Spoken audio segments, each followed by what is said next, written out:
This is an ABC News special report. Hi, I'm Diane Macedo. We are coming on the air because multiple law enforcement officials say a person of interest is now being questioned in the New York City murder of UnitedHealthcare CEO Brian Thompson. They say he's identified as 26-year-old Linsey Mangione. Here's New York City Mayor Eric Adams with an update. Brian Thompson of UnitedHealthcare was the victim of a senseless act of violence. Our officers have been working around the clock. Many of them did not go home to pursue this individual. It was crucial that we were able to remove him off the streets of America, and we were going to seek him out no matter where he was at the time. And so this is a strong person of interest.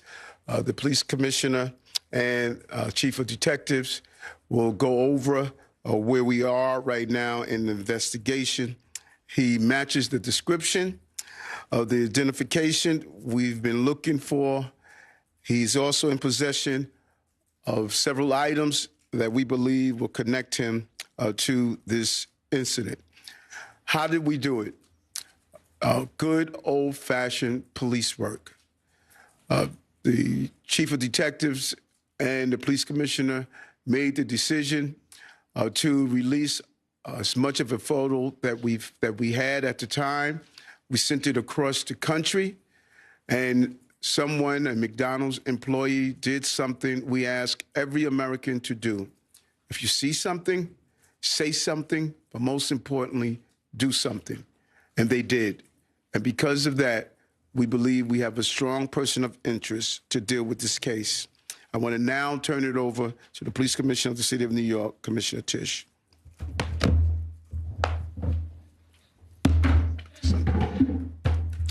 Thank you, Mayor. Good afternoon, everyone.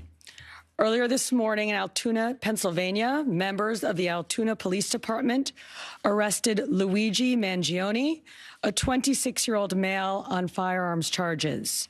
At this time, he is believed to be our person of interest in the brazen, targeted murder of Brian Thompson, CEO of UnitedHealthcare, last Wednesday in Midtown Manhattan. The suspect was in a McDonald's and was recognized by an employee who then called local police. Responding officers questioned the suspect, who was acting suspiciously and was carrying multiple fraudulent IDs as well as a U.S. passport. Upon further investigation, officers recovered a firearm on his person, as well as a suppressor, both consistent with the weapon used in the murder.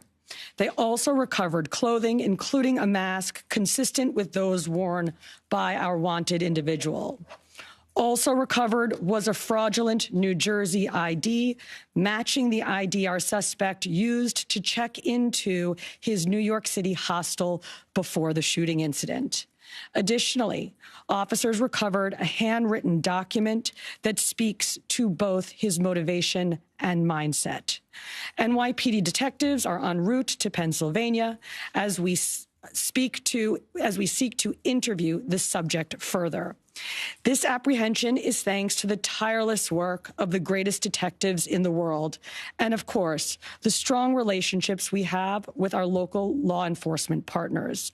On every level, local, state, and federal, we all serve the same public safety mission. And this case, which captured the attention of an entire nation, is another example of how connected we are and how important it is to work together, share information, and pursue every lead. For just over 5 days, our NYPD investigators combed through thousands of hours of video, followed up on hundreds of tips, and processed every bit of forensic evidence, DNA, fingerprints, IP addresses, and so much more to tighten the net. We deployed drones, canine units, and scuba divers.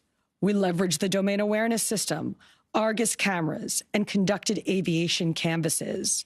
And our detectives also went door to door, interviewing potential witnesses and doing the good old-fashioned police work that our investigators are famous for.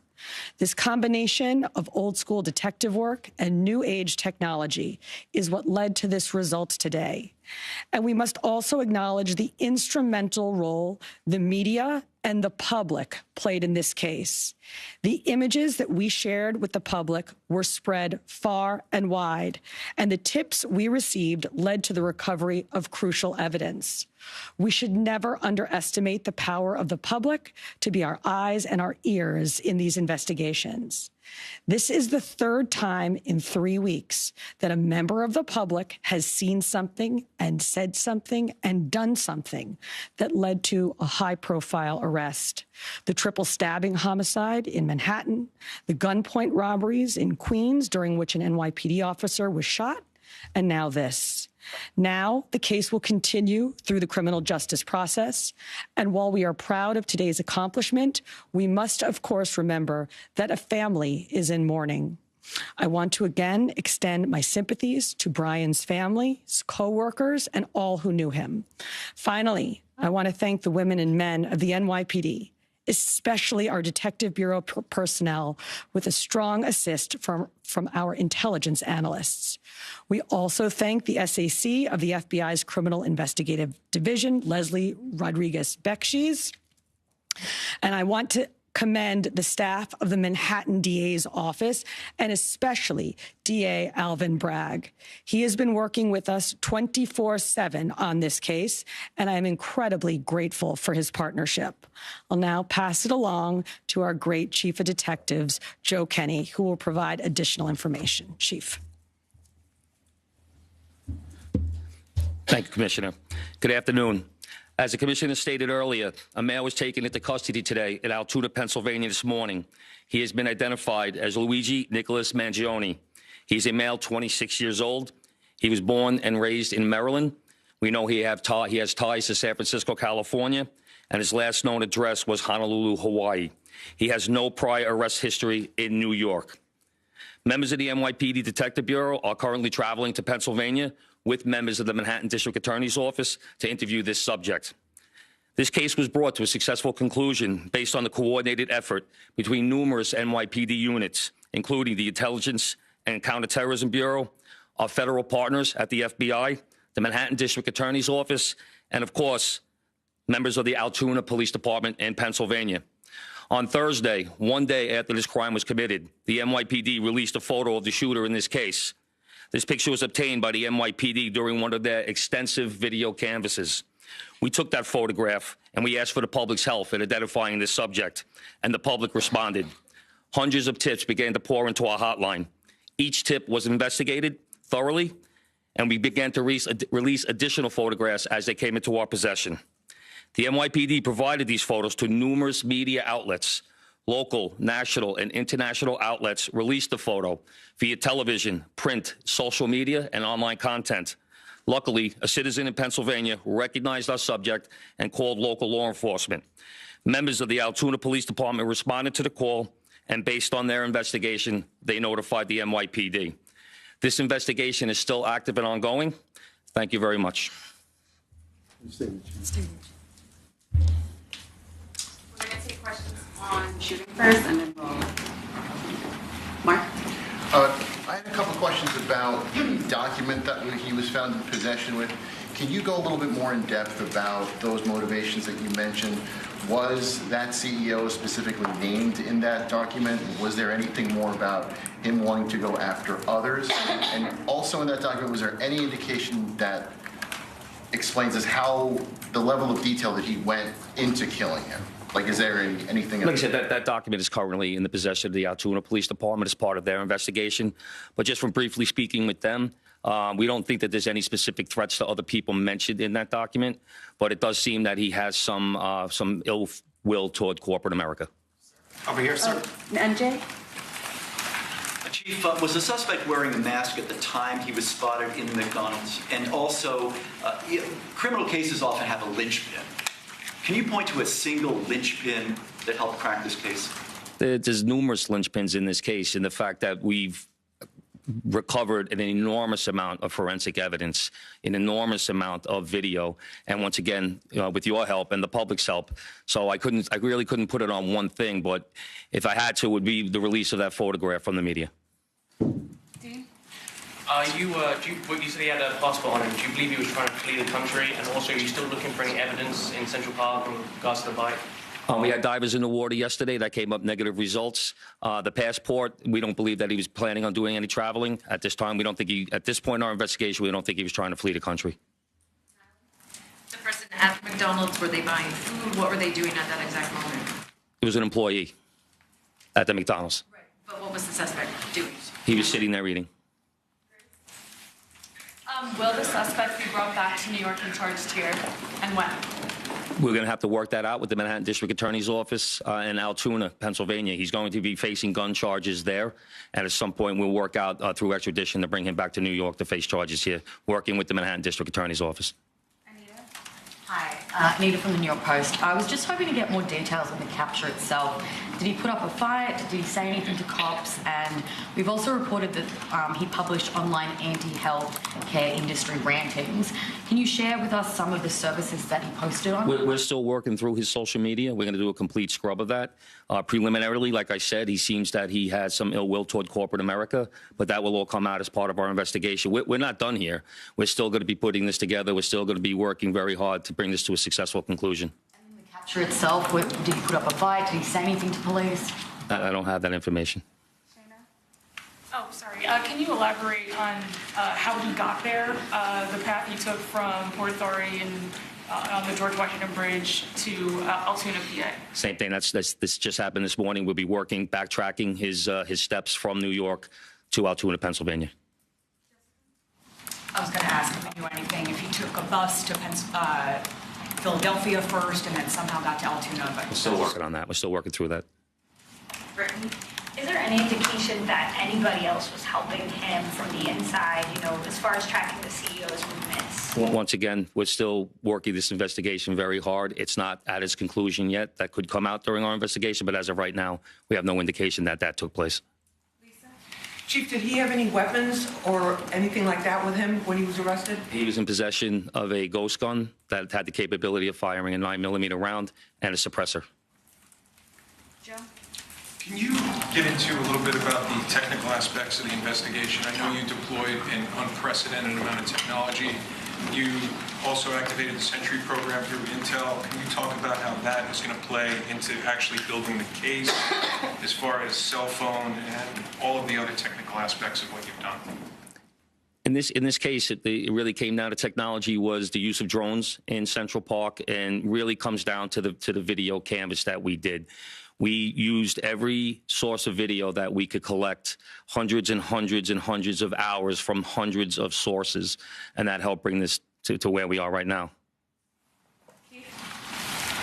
The gun is it believed to be the gun used in the shooting? And there was some talk that it was a veterinarian type gun. Is that accurate? No, as of right now, the information we're getting from Altoona is that the gun appears to be a ghost gun. May have been made on a 3D printer. The capability of firing a 9mm round, obviously that will come out during our ballistics testing. Oliver? Yeah, Oliver Barnes from the Financial Times. Do you have any indication like how long this handwritten, is it a handwritten manifesto that you found on the suspect? And then also whether or not he put it online at all? Don't know if it's online. As of right now, it's a handwritten 3-page document.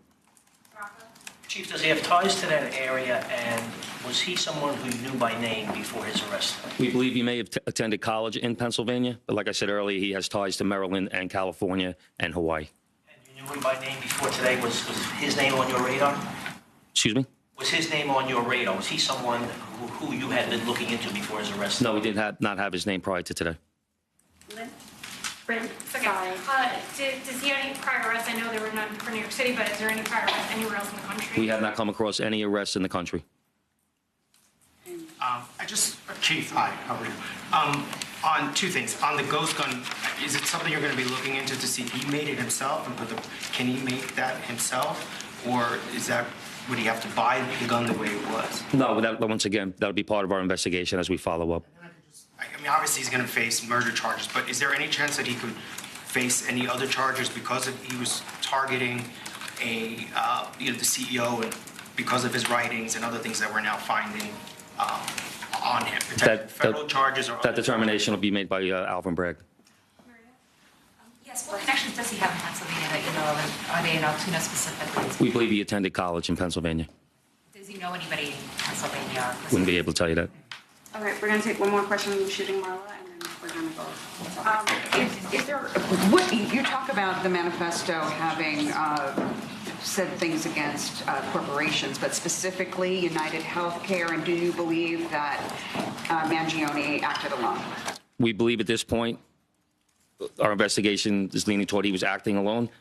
So, like I stated earlier, we're still working through the investigation. We're not stopping today. And as far as the manifesto, like I said, I don't have the complete details of that. It's in the possession of the Altoona Police Department. We're going to shift to Pop. Yep. Good job, Chief. Commissioner, Chief Maggi.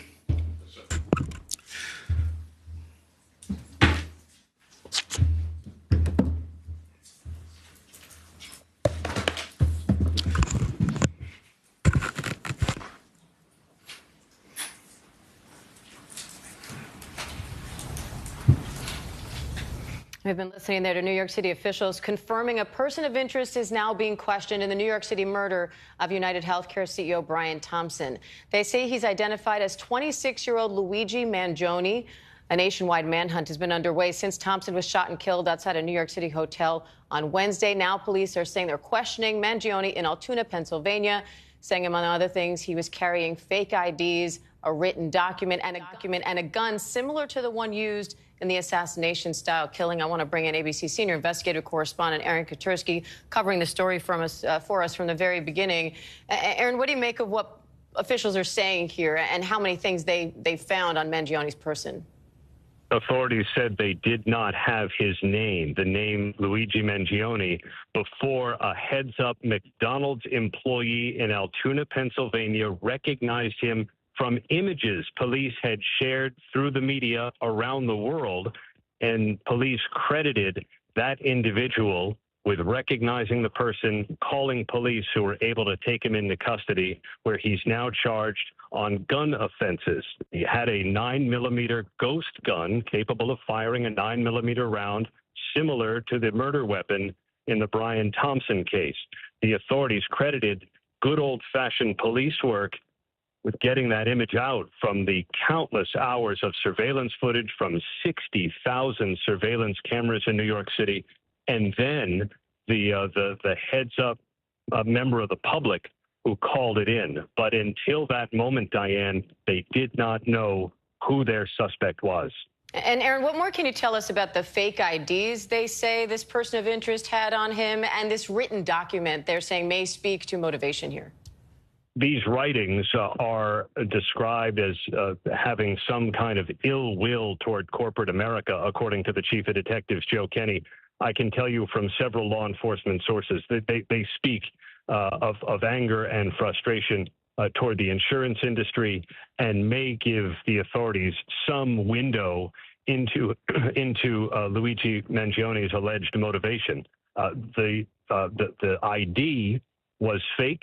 A New Jersey ID that was very similar to the fake ID the suspect used to check into a hostel on Manhattan's Upper West Side. And those clues give police confidence that this is their guy. All thanks, they say, to someone seeing something and saying something. And I want to bring in our former FBI agent, ABC News contributor, Brad Garrett. Brad, they're calling this a strong person of interest. What do you think that says for where this investigation's heading? I think they appear to really have the right guy. And I'll tell you one thing quickly. What typically is the downfall of defendants is keeping things that attach them to a case. The gun, the manifesto, and those things are going to be critical to prosecuting him. And so that's really, it just is unbelievable and consistent with other cases, in particular in these high-profile cases where it's clearly cause-driven. We don't know exactly what that means, but he clearly was on a mission. So, Brad, what are you watching for next now? What questions need to be answered to advance this now? So the key is, will he talk to NYPD when they get there to really break down motivation, where the weapon came from? In other words, everything they can get from him that links him to this case. I'll tell you, based on experience, that may take 5 minutes. That may take 3 or 4 hours. It really depends whether he wants to, some people want to brag, Diane, about what they have done because it's important to them, and we'll see if they can get him to that point. All right, so again, a person of interest now in custody in the murder of UnitedHealthcare CEO Brian Thompson. Our thanks to Brad Garrett and Aaron Katursky. Our coverage will continue on ABC News Live and abcnews.com, and David Muir will have the latest here on World News Tonight. I'm Diane Macedo in New York. Have a great day. This has been a special report from ABC News. Diane, thanks so much. As you just heard, New York City Mayor Eric Adams says police have their suspect in the brazen targeted murder of UnitedHealthcare CEO Brian Thompson. 26-year-old Luigi Mangione is now in police custody, and so is a handwritten manifesto possibly detailing why he did it. For more, let's bring in our Rena Roy, also our senior investigative correspondent Aaron Katursky, and trial attorney and legal contributor Brian Buckmeyer, also joining us, former FBI agent Brad Garrett. Okay, Rena, let's start with you. So a McDonald's employee sees him eating in the restaurant. As simple as that. I mean, it's in times like this, as we know, when a massive manhunt is on the way, it usually, it's tips like this that lead police right to their guy. Yeah, absolutely, Kira. And the NYPD says it's really the power of the public that helped potentially crack this case. They also credited good old-fashioned police work. We know that images of this suspect, identified now as 26-year-old Luigi Mangione, had really been circulating all across social media. We know that he has now been arrested on firearms charges by Altoona police. New York City Mayor Eric Adams speaking a few minutes ago, saying this is a strong person of interest. He matches the description of the person that they have been looking for. This is a strong person of interest. He matches the description of the identification we've been looking for. He's also in possession of several items that we believe will connect him to this incident. And this is a case that the NYPD has been trying desperately to crack. As we know, they have poured a ton of resources into this, searching for this suspect for 6 days now. And we actually just learned a couple of moments ago that they actually didn't even have his name until this morning. Now, you just heard Eric Adams saying that they had some items that helped identify this man as the suspect in this case. And we're talking about a similar gun that was used in the shooting and a fake New Jersey ID that was on him. He had other IDs as well. The shooter, we know, actually used a fake New Jersey ID to check into a Manhattan hostel before the shooting. They also found a mask on this person and a U.S. passport. And they're looking into a document he had that may give an idea of his motive. Aaron Katursky on the phone for us as well, our investigative correspondent. So, Aaron, I mean, it sounds like a 3-page handwritten document. We heard some of the reporters in the room referring to it as a manifesto. What are you hearing about this document? Well, you heard the chief of detectives, Joe Kenny, say that it speaks to ill will against corporate America, but I'm told it goes a lot deeper than that and should give the authorities some window, perhaps, into his motivation.